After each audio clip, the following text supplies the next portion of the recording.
Hello students, हमारे इस YouTube के चैनल पर एक बार फिर से आपका मोस्ट वेलकम है। आज हम आपके लिए लेकर के आए हैं क्लास 12 का मैथ चैप्टर 5। जैसा कि आप जानते हो कि चल रहा है कंटिन्यूटी एंड डिफरेंशिएबिलिटी का एक्सरसाइज 5.5 तक हमने सुचारू पूर्वक ख़त्म कर लिया है। तो आज हम सॉल्व करेंगे एक्सरसाइज 5.6 को। तो आप जानते हो कि हमारी आदत नहीं है किसी भी अभ्यास को लगाना, पहले आपको बताएंगे, पहले आपको कुछ कॉन्सेप्ट बताएंगे तब आगे चला जाएगा। तो ये है कॉन्सेप्ट आपका, यहाँ पे आपका यही है डेरिवेटिव्स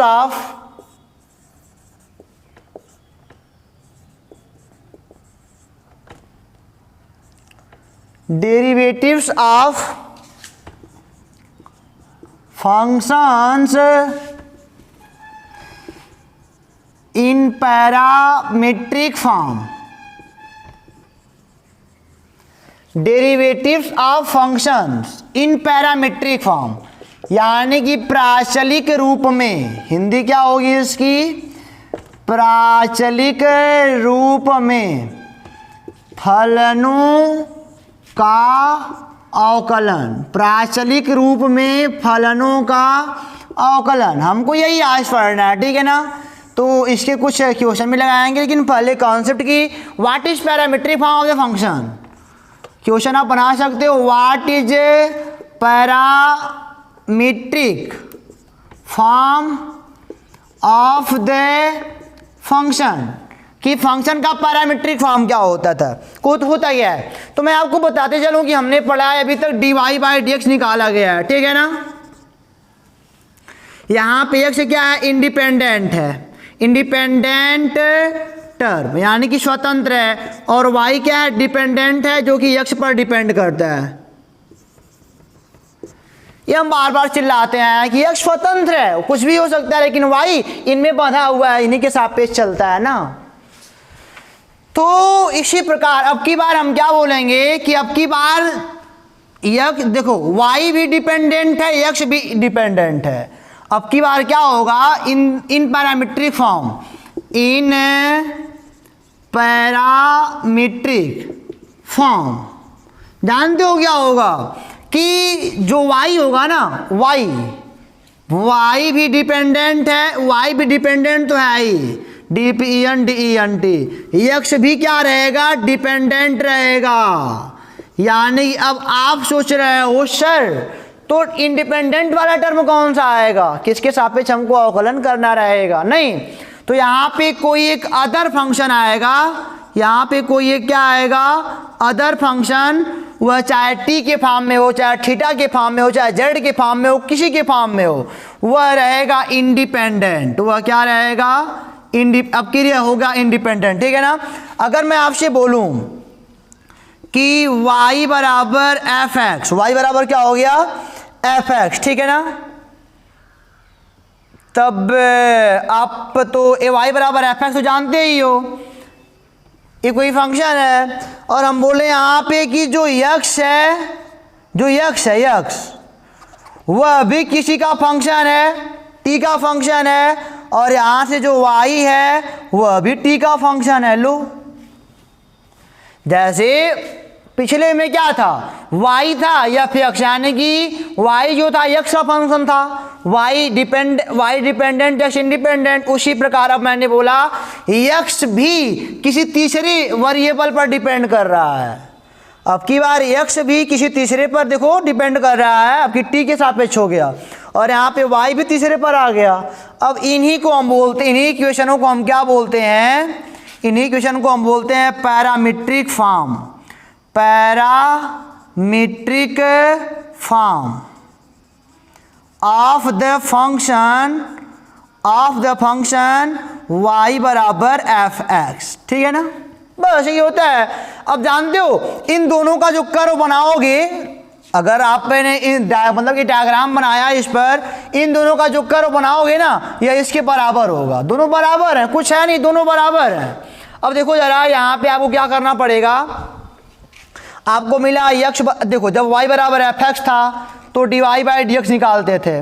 अब यह हो गया, तब भी हमको निकालना है, तब भी हमको dy/dx ही निकालना है। अब बात आती है सर कैसे निकालेंगे, नहीं, अब बात आती है कैसे निकालेंगे।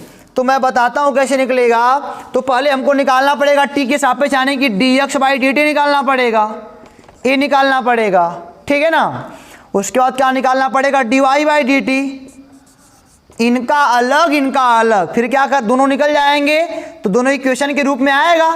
फिर हम क्या बोलेंगे, इक्वेशन 2/1 से, तो क्या पा जाओगे, dy/dt बटे dx/dt, dt कट जाएगा यानी कि dy/dx क्या हो जाएगा, निकल जाएगा। देख पा रहे हो कि नहीं देख पा रहे हो, हाँ देख पा रहे हो, बढ़िया से देख पा रहे हो। 1 मिनट थोड़ा सा छेड़खानी करते हैं। हाँ मैंने क्या बोला आपसे, मैंने ये बोला कि हाँ कि y बराबर fx, जब फंक्शन हमारे पास था सिंगल फंक्शन था, x पर डिपेंड कर रहा था y, मैंने बोला अब यही ना दो लोगों में बढ़ जाएंगे, यानी कि x भी किसी पर डिपेंड करेगा y भी किसी पर डिपेंड करेगा, और जो मतलब जिस पर डिपेंड करेगा तीसरा वह t होगा, थीटा होगा, कुछ भी हो सकता है, वही अब इंडिपेंडेंट बनेगा। अब इन दोनों की सहायता से हमको क्या निकालना है, dy/dx निकालना है। तो इनका अलग निकालेंगे dx/dt, t के सापेक्ष अवकलन, इनका भी t के सापेक्ष अवकलन, dy/dt, दोनों का भाग देंगे 2/1 से, तो dy/dt upon dx/dt, dt cancel हो गया, dy/dx यहाँ से आराम से निकल जाएगा। तो हम चलते हैं एक्सरसाइज 5.6 पर। आप समझ गया है कि पैरामीट्री फॉर्म क्या होता है। जब कोई पैरामीट्री फॉर्म का अगर मैं डिफिनेशन बनाऊं तो हमें क्या बोलेंगे कि x और y जब किसी तीसरे फंक्शन t पर डिपेंड कर रहे हों तो x और y का जो फंक्शन होता है ना वह क्या कहलाता है, आपस में पैरामीट्रिक फॉर्म कहलाता है। किसका, y बराबर fx का, y बराबर fx का जरूर लगाना वहाँ पे। यानी कि फिर से बढ़िया से बोलेंगे कि y बराबर fx कोई फंक्शन है जिसमें y भी डिपेंड करता है t पर, y भी किसी तीसरे फलन t पर डिपेंड करता है, x भी किसी तीसरे फलन t पर डिपेंड करता है। तो x और y जो आप जिस फॉर्म में पाए हो वही फॉर्म पैरामीट्रिक फॉर्म कहलाता है फंक्शन y बराबर fx का, ठीक है ना। तो अब चलते हैं एक्सरसाइज 5.6 पर बच्चों। तो एक्सरसाइज 5.6 का क्वेश्चन नंबर पहला आप देख पा रहे हो, x इक्वल टू 2at का square, y equal to 8t⁴ आया है, ठीक है ना। तो मैंने बोला ना अलग अलग निकालना पड़ेगा। यह कोई x बराबर 2at का स्क्वायर, t कोई तीसरा फंक्शन है, मैंने बोला था ना ये सब पैरामीट्रिक फॉर्म है, और आपको निकालना है dy/dx, ठीक है ना। x y दोनों t पर डिपेंड कर रहे हैं, यहाँ पे एक कांस्टेंट है, तो ये क्या हो जाएगा, दोनों पक्षों का मतलब कि differentiate with respect to t both side, घबराना बिल्कुल नहीं। तो हो जाएगा dx/dt is equal to 2a, तो ऐसे हो जाएगा, और कांस्टेंट है d/dt अपॉन अरे इंटू टी, मतलब d/dt ऑफ t का स्क्वायर, तो 2a इंटू टी के सापेक्ष टी स्क्वायर का 2t, ये आ गया dx/dt का मान निकल गया ना। अब t के सापेक्ष करो, ध्यान देना समीकरण नंबर 1, t के सापेक्ष कर, यहाँ पे x था तो x स्क्वायर का 2x होता था, t है तो t स्क्वायर का 2t बस हो जाएगा। फिर आगे t का करोगे तो dt/dt वन आ जाएगा, क्या फायदा। चलो एंड दिया है y इक्वल टू at⁴, यहाँ भी निकल जाएगा differentiate with respect to t both side, तो dy/dt is equal to a, ऐसे हो जाएगा d/dt ऑफ t⁴, यानी कि a इंटू 4t³। समय a हो गया dy/dt का मान समीकरण नंबर 2। हम क्या बोलेंगे 2/1 से, यानी कि dy/dt upon dx/dt is equal to 4at³ upon यहाँ पे 4at आएगा, ये कैंसिल, यानी कि dy/dx is equal to 4a से 4a कैंसिल, t² आएगा, ठीक है ना। तो इस प्रकार हमको लगाना है सारा क्वेश्चन, इसको ये लग गया बस, दोनों का अलग अलग t के सापेक्ष करके मैंने भाग दे दिया, dy/dx निकाल दिया जो गए थे, बस ये करना था। तो इसको मिटा के चलते हैं क्वेश्चन नंबर 2 पर बच्चों। तो क्वेश्चन नंबर 2 आप देख पा रहे हो, x equal to a cos theta, y equal to b cos theta. तो हमने क्या बोला, फिर वही बात, x equal to a cos theta, differentiate with respect, अपनी थीटा पे डिपेंड कर रहे हैं, दोनों थीटा पे डिपेंड कर रहे हैं, ठीक है ना। तो क्या निकालना, differentiate with respect to theta both side, तो क्या हो जाएगा d x by d theta, जिसके सापेक्ष करते हैं वो नीचे रहता है। ए कांस्टेंट है कॉस थीटा का माइनस साइन थीटा। इसी प्रकार ये हो जाएगा y बराबर बी कॉस थीटा, तो d y by d theta का मान कितना आ जाएगा माइनस बी साइन थीटा। इसी प्रकार d y by d x कितना आ जाएगा माइनस बी साइन थीटा बटे माइनस ए साइन, भाग दे दिया यार, क्या बी बाई ए आएगा, सीधी सीधी बात, ठीक है ना, बस हो गया, लग गया। अरे d y by d t d theta अपन d x by d theta cut जाएगा, d y by d x आएगा, सीधे भाग दे दिया, आ गया, बस खत्म हो गया। अब हम चलते हैं क्वेश्चन नंबर 3 पर। तीसरा है बच्चों, चौथा भी दे दिया मैंने, बार बार कौन लिखेगा।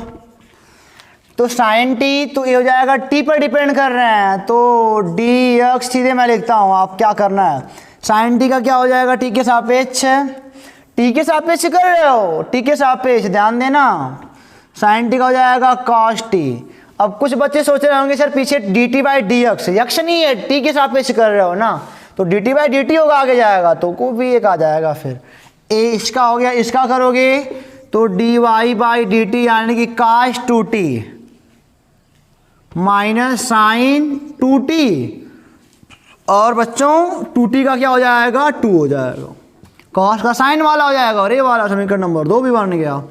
तो 2 भागा 1 से जब करोगे ना, तो d y by d x बराबर -2 इंटू साइन टू टी, यानी कि 2 sine t into cos t whole का अपान कॉस टी, ये कट जाएगा -4 साइन टी।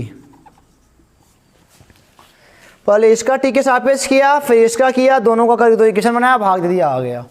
यहाँ पे आ जाओ, इसको कर लेते हैं, x बराबर 40 है, फिर differentiate with respect to t both side, तो क्या हो जाएगा d x by d t, ये हो जाएगा सीधे 4 हो जाएगा, 40 का 4 हो जाएगा यार, सीधे लिखना चाहते हो तो डी बाई डी टी या 44 कांस्टेंट, टी बाहर निकल के 4 T D T by d T cut जाएगा, 4 आएगा।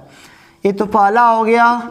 दूसरा क्या है, y is equal to 4 t पे -1 कर लो, ठीक है ना, तभी कर पाओगे ना। तो ये हो जाएगा d y by d t, यानी कि differentiate with respect to t both side, तो हो जाएगा 4 टी पे -1 कितना हो जाएगा यान यक्ष, देखो यान ये हो जाएगा -2 फार्मूले से, -4 बाई टी का स्क्वायर, नीचे ला दिया प्लस हो जाएगा 2 भागा 1 से, तो हो जाएगा d y by d x -4 upon t का स्क्वायर अपान ए 4/1, ये कट जाएगा -1 बाई टी का स्क्वायर।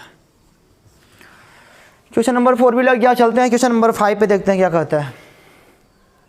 तो क्वेश्चन नंबर 5 और 6 भी हमने लिख दिया बच्चों।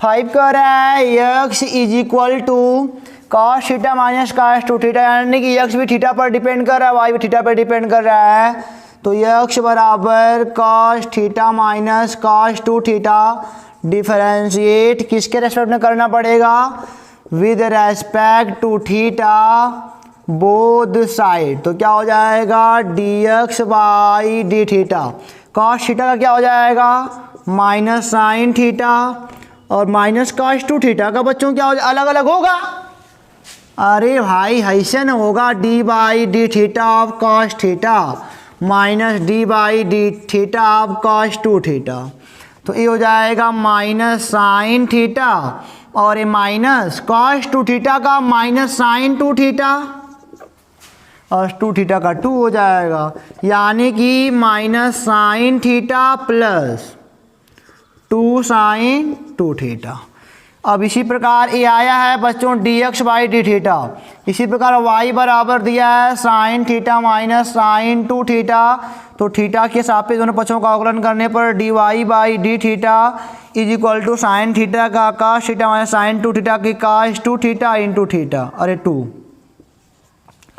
समीकरण नंबर 1 है 1 2 है 2 भागा 1 से d y by d x बराबर cos theta minus 2 cos two theta whole का अपान, ए वाला है 2 sine two theta minus sine theta, आगे पीछे बस। हो गया ना। इसी प्रकार छठवां देखते हैं बच्चों, क्या कहता है, यक्स बराबर a theta minus sine theta. A constant है, थीटा के सापेक्ष दोनों पक्षों का अवकलन करने पर d x by d theta, a constant है, डी थीटा बाई थीटा 1 आ जाएगा, वहाँ साइन थीटा कॉस थीटा आ जाएगा। और इसी प्रकार y बराबर क्या दिया है, ए 1 प्लस कॉस थीटा। तो ये हो जाएगा a और 1 का 0 प्लस कॉस का माइनस साइन थीटा, ठीक है ना। तो ये हो जाएगा, अरे d y by d theta है अवकलन करने पर, तो ये हो जाएगा बच्चों d y by d theta is equal to minus a sine theta. अब हम कहेंगे ये समीकरण नंबर 1 बनाया था, इसको 2 बनाया था, 2/1 से d y by d x बराबर माइनस ए साइन थीटा बटे, ये हो जाएगा a 1 minus cos theta, minus a sine theta का फार्मूला क्या हो जाएगा, 2 sine theta by 2 into cos theta by 2, a into 1 minus cos theta का साइन स्क्वायर थीटा बाई 2 होता है, ठीक है ना। ए से कैंसिल और साइन से साइन वाला कैंसिल। मैं जानता हूँ कि आपके मन में सवाल पैदा हो रहा है कि ए कहाँ से है, बार बार एक चीज़ बताता हूँ यार, देखो ज़रा, काश 2 थीटा बराबर 2 काश स्क्वायर थीटा माइनस क्या होता है 1 होता है। काश 2 थीटा बराबर क्या होता है, 2 काश स्क्वायर थीटा माइनस 1 होता है।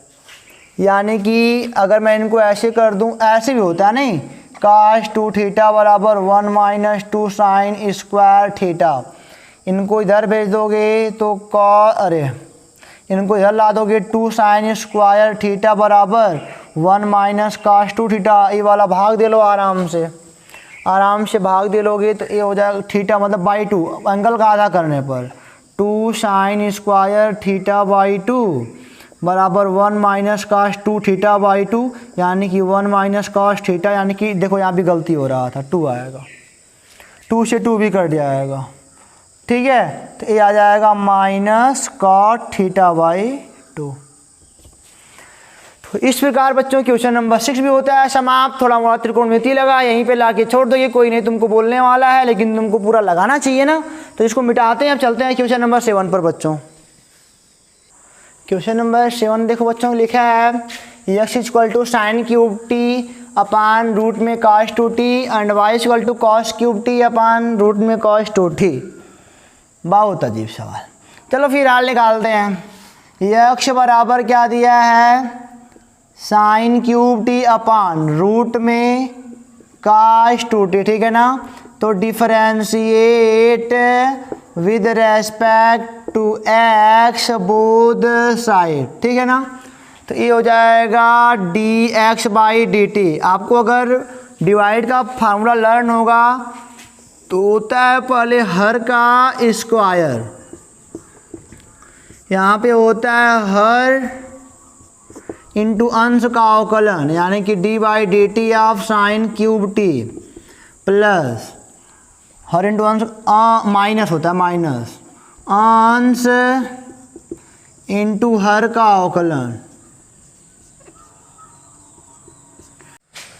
इसके आगे क्या हो जाएगा, रूट में cos 2t into sine cube T का हो जाएगा 3 साइन स्क्वायर टी, और वह साइन टी का क्या हो जाएगा कॉस टी, माइनस ये इनका है, बंद कर दो, साइन क्यूब टी, और इसका पर हो जाएगा इसके पावर 1/2, यानी कि ये हो जाएगा 1/2 काश 2t। देखो यार इनको बाहर निकाल करते हैं, d by d t of root में काश 2t, इसको पहले हम ऐसे लिखेंगे कि काश 2t का 1/2 हो जाएगा ना, यानी कि पहले n वाला लगेगा n x पे n-1, यानी कि 1/2 1 बाई रूट में काश 2t, 1/2 और अभी तो एक और है ना cos 2t भी बचा है इसी में। cos 2t का क्या हो जाएगा माइनस साइन 2t और 2t का 2 हो जाएगा बस। यहाँ पे माइनस साइन 2t इंटू 2, ये 2 अलग है, 2 से 2 कट भी जाएगा, यानी कि 1/रूट ऐसे आएगा 1/रूट में cos 2t और माइनस साइन 2t ऐसे आएगा। होल का अपान क्या हो जाएगा cos 2t, रूट का स्क्वायर तो रूट हट जाएगा नहीं, यहाँ पे ऐसे आ जाएगा। इसी प्रकार बच्चों dy/dt आपको निकालना पड़ेगा। dy/dt आप निकालना, गुणा भाग देना, तो dy/dx निकालना, क्योंकि बहुत ज़्यादा कैलकुलेशन करना है, हम कर नहीं पाएंगे, हम करेंगे। अगर आपको नहीं आएगा तब बताना, ठीक है ना। वीडियो में टाइम देना हम अच्छा नहीं समझते, थोड़ा प्रयास करो, काटो पीटो तुम्हारा काम है, कट जाएगा वो, ठीक है ना। कुछ अपने भी करो, SW हो गया आपका, कैलकुलेशन दिन भर करो, लगाते रहो, ठीक है ना। ये आपका SW है, ज़रूर बताना, हमको करके दिखाना, हम देखेंगे, ठीक है ना। तो इसको मिटा के आगे चलते हैं। कैलकुलेशन भरा पड़ा है, गुणा भाग गणित में करना है तो आपको आता है अच्छा तरीका से, नहीं आएगा तो कमेंट कर देना, मैं बता दूंगा अलग से, ठीक है ना। इसको मिटाते हैं। तो क्वेश्चन नंबर 8 देखो बच्चों, बेहद इंटरेस्टिंग क्वेश्चन है, आप देख पा रहे हो। x बराबर e ब्रैकेट में cos t plus log tan t/2। एक बार क्वेश्चन को मिला लेते हैं, ठीक है। अब चलो करते हैं x बराबर a, इसको नहीं छोड़ूंगा, पसंद मत होना। Differentiate with respect to t both side, तो क्या हो जाएगा dx/dt is equal to, a constant है cos t का माइनस साइन t हो जाएगा प्लस log tan t/2, पहले log का लगाओगे तो 1/tan t/2 हो जाएगा, फिर tan t/2 यानी कि tan t का sec स्क्वायर t यानी कि sec स्क्वायर t/2 और t/2 का 1/2, ए हो जाएगा माइनस साइन t। अब देखो जरा, ए हो जाएगा tan t/2 यानी cos t/2 बटे साइन t/2, tan नीचे है ना तो 1/1 बटे साइन बटे cos, फिर पहले का चौथा दूसरे तीसरा करोगे cos t/2 बटे साइन t/2 आ जाएगा, इंटू 1/, sec स्क्वायर t/2 तो हो जाएगा cos स्क्वायर t/2 1/2, एक ठो कट जाएगा, यानी कि a minus sine t plus 1/2 sine t/2 into cos t/2। किसका फार्मूला है पता आपको चल रहा होगा, तो 1 sine t plus 1/ sine t का ही फार्मूला है, तो यहाँ से हो जाएगा a माइनस, ऐसे गुणा कर लोगे, minus sine square t plus 1/ sine t। ये किसका फार्मूला है 1 माइनस साइन स्क्वायर t यानी कि काश स्क्वायर t, यानी कि a काश स्क्वायर t अपान साइन t। इसका कर लो जरा y बराबर, ये तो पहला हो गया, y बराबर a साइन t, तो वही है t के सापेक्ष दोनों पक्षों का अवकलन करोगे तो dy/dt क्या हो जाएगा a साइन t का cos t आ जाएगा, ठीक है। अब हम क्या करेंगे, समीकरण नंबर 1 था, यह 2 है, 2/1 से क्या हो जाएगा dy/dx बराबर a हो जाएगा a काश स्क्वायर, अरे पहले a भागा ना, a वाला है a काश t बटे 1 बटे वह a काश स्क्वायर t बटे साइन t, a से कट जाएगा, काश से काश, ऊपर जाएगा साइन t, नीचे आएगा cos t is equal to क्या आ जाएगा tan t, ठीक है ना। तो इस प्रकार क्वेश्चन नंबर 8 क्या होता है, समाप्त होता है। अब चलते हैं क्वेश्चन नंबर 9 पर। क्वेश्चन नंबर 9 क्या कहता है, x बराबर a sec थीटा y बराबर b tan थीटा। x बराबर a sec थीटा, थीटा पर डिपेंड कर रहे हैं, तो differentiate with respect to theta both side, तो हो जाएगा dx/d theta is equal to a sec theta का फार्मूला आपको पता है, डिफरेंशिएशन क्या होता है sec theta into tan theta. चलो y बराबर निकाल लेते हैं, y बराबर b tan थीटा है, तो थीटा के सापेक्ष दोनों पक्षों का अवकलन करने पर dy बाई डी थीटा बराबर ये b सेक tan का सेक स्क्वायर थीटा, समीकरण नंबर 1 और ये हो गया 2। हम बोला 2 भागा 1 से, तो ये हो गया dy बाई डी एक्स बराबर b sec square theta upon a sec theta into tan theta. एक से कट गया ना, तो b by a into sec theta upon tan theta. Sec theta upon tan theta को तोड़ लोगे तो आपका हो सकता है उत्तर ही मिल जाए, 1 upon cos theta sine theta upon cos कट जाएगा, 1 upon sine theta is equal to cosec theta. तो b by a cosec theta. तो इस प्रकार हमारा बच्चों लगता है क्वेश्चन नंबर 9 क्या था, x equal to a sec theta, y equal to b tan theta. Sec theta का अवकलन क्या होता है, थीटा के रेस्पेक्ट में क्या हो जाएगा, sec theta into tan theta, और टैन थीटा क्या होता है, सेक स्क्वायर थीटा। भाग दिया, आया आंसर। हम चलते हैं क्वेश्चन नंबर 10 पर। क्वेश्चन नंबर 10 देखो बच्चों, x equal to a cos theta plus theta sine theta, y equal to a sine theta minus theta cos theta आया है। x बराबर ए का, आप देख गए हो फंक्शन को देख कर कि किस पर डिपेंड कर रहा है, थीटा पर डिपेंड कर रहा है। तो ये हो जाएगा differentiate with respect to theta both side, तो ये हो जाएगा dx बाई डी थीटा। देखना ये कांस्टेंट है, कॉस थीटा का माइनस साइन थीटा हो जाएगा प्लस, यहाँ पे दो तरह के लोग थीटा इंटू साइन थीटा। तो क्या हो जाएगा, प्रथम फलन सेकंड का अवकलन प्लस सेकंड फलन प्रथम का अवकलन। थीटा के सापेक्ष थीटा करोगे तो 1 आएगा नहीं, तो ये क्या हो जाएगा, a माइनस साइन थीटा। देख सकते हो माइनस साइन ये खत्म हो जाएगा, वैसे भी क्या बचेगा, थीटा इंटू कॉस थीटा, है ना। अब यहाँ पे पहला निकल गया, और दूसरा कर लो, y is equal to a sine theta minus theta cos theta. तो थीटा के सापेक्ष दोनों का अवकलन करने पर तो ये ऐसे रहेगा, साइन थीटा का हो जाएगा कॉस थीटा माइनस, ये अब यहाँ पे इनका पहला दूसरा, पहले का अवकल अरे प्रथम फलन, इनको थोड़ा मझले कोष्ठक में डालते हैं करली ब्रैकेट में, सेकंड का अवकलन माइन अरे प्लस सेकंड फलन पहले का 1 ही आएगा, यानी कि a cos theta minus minus से प्लस थीटा साइन थीटा और ये माइनस कॉस थीटा, ये कैंसिल हो जाएंगे, a theta into sine theta. ये हो गया समीकरण number 1, dx by d theta समीकरण नंबर 1 बनाया, यह 2 बनाया।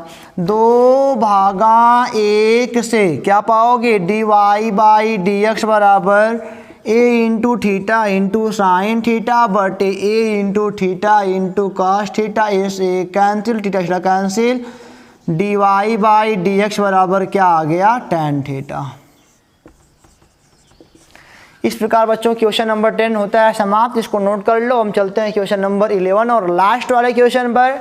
आपको सब आसान है, कठिन नहीं है। जब 2 लोग दिए रहेंगे, dy बाई डी एक्स पूछेगा तो पहले वाले का भी दोनों किसी एक पर डिपेंड कर रहे होंगे, तो उसके सापेक्ष जिसका भी निकालेंगे अवकलन, उसी के सापेक्ष जिसका भी अवकलन निकालेंगे, फिर जैसे देना होगा भाग अपना दे लेंगे। कोई होगा पहले इसको निकालेगा, समीकरण नंबर 1 क्या बनेगा, इसको फिर बाद में समीकरण 2 बनेगा, तो 1 भागा 2 करना पड़ेगा। बस वही ध्यान देना कि dy बाई डी एक्स निकालना है। और हम चलते हैं क्वेश्चन नंबर 10 पर। क्वेश्चन नंबर 11 बच्चों लास्ट क्वेश्चन है, चूँकि दिया x बराबर रूट में a sine inverse t, y बराबर रूट में a कॉस इनवर्स t, तो सिद्ध करो कि dy बाई डी एक्स बराबर माइनस y बाई एक्स। बहुत ही बढ़िया क्वेश्चन जिसमें बच्चे अक्सर फंसते रहते हैं। तो देखो जरा, x बराबर क्या हो जाएगा, रूट में a साइन इनवर्स t, ठीक है ना।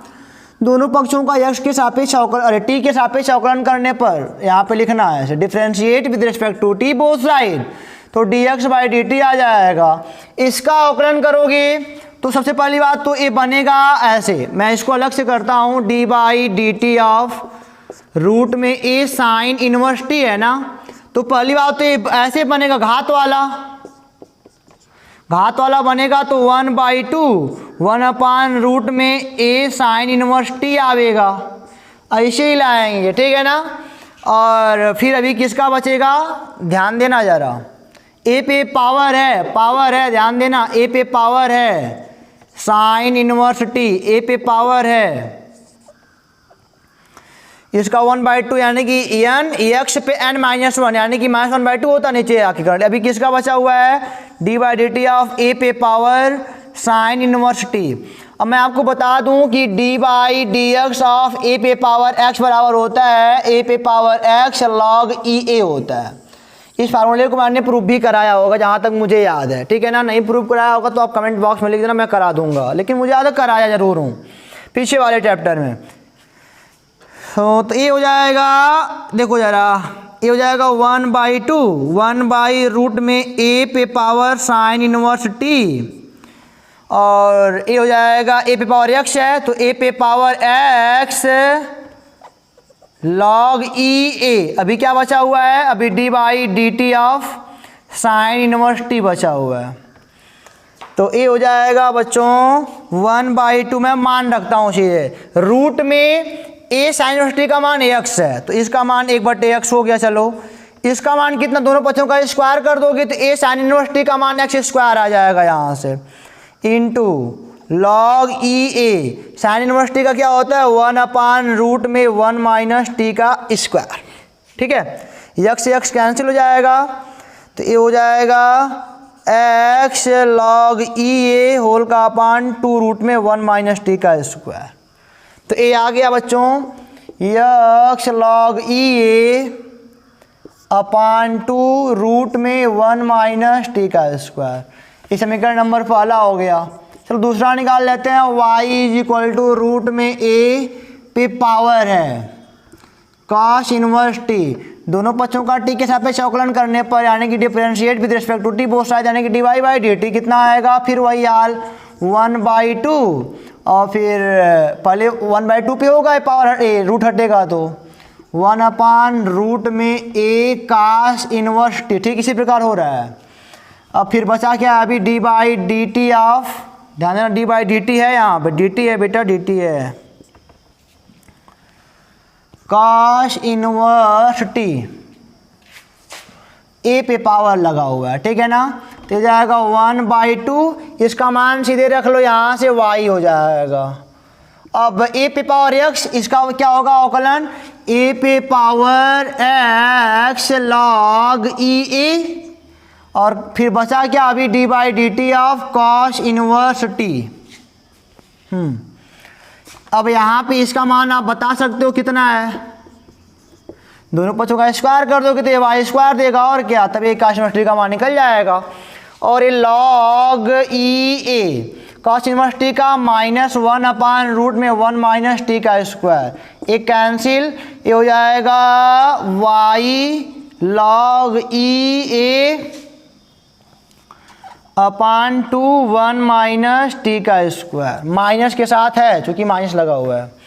ये आ गया हमारा dy/dt का मान, समीकरण नंबर 2/1 से dy/dx, तो ये तो ऐसे कर जाएगा, बचा क्या -y log e a x log e a cancel हो गया -y/x, हैंस प्रूव्ड, ठीक है ना।